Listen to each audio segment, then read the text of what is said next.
Daily short target রাখা। দেখো ভাই, তুমি যদি প্রতিদিন কিছু অল্প অল্প টার্গেট রাখো, it will heal you more. এটা তোমাকে অনেক বেশি আগায় রাখবে, বুঝছো?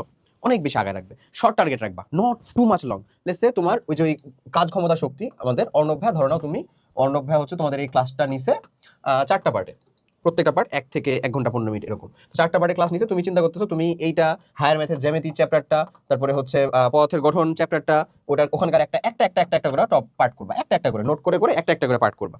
Good thing. এই যে অল্প অল্প টার্গেট রাখো, যেটা অ্যাচিভেবল, অ্যাচিভ করতে পারবা, তোমার ভালো লাগবে, তোমার ভালো লাগবে, তোমার দ্বারা সম্ভব হবে, বুঝছো? আশা করি ধরাইতে পারছি। এরপরে আমি তোমাকে যাবো আরো কিছু কথাবার্তা একটু বুঝাইতে শোনাইতে, যেগুলো জরুরি, খুবই খুবই জরুরি, মাথায় রেখো, খুবই জরুরি। সেটা হচ্ছে তার মধ্যে, আরে ফোন দিয়া মরে যাচ্ছে মনে হচ্ছে। দেখো, কম্প্যারিজন কমানো। তোমার বন্ধু অনেক পড়তেছে, টপারের সাথে নিজের কম্প্যারিজন, ফ্যামিলি থেকে কম্প্যারিজন করতেছে। ফ্যামিলি কম্প্যারিজন তাও তো পরে, তোমার নিজের ভিতরে আসলে আত্ম অনুশোচনা থেকে একটা কম্প্যারিজন আসে।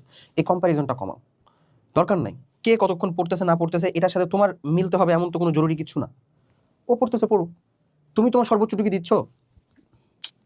তুমি কি তোমার সর্বোচ্চটুকু দিচ্ছ? If the answer is yes, then তোমাকে আমার এক্সট্রা করে পড়তে বলার কোনো মানে নেই।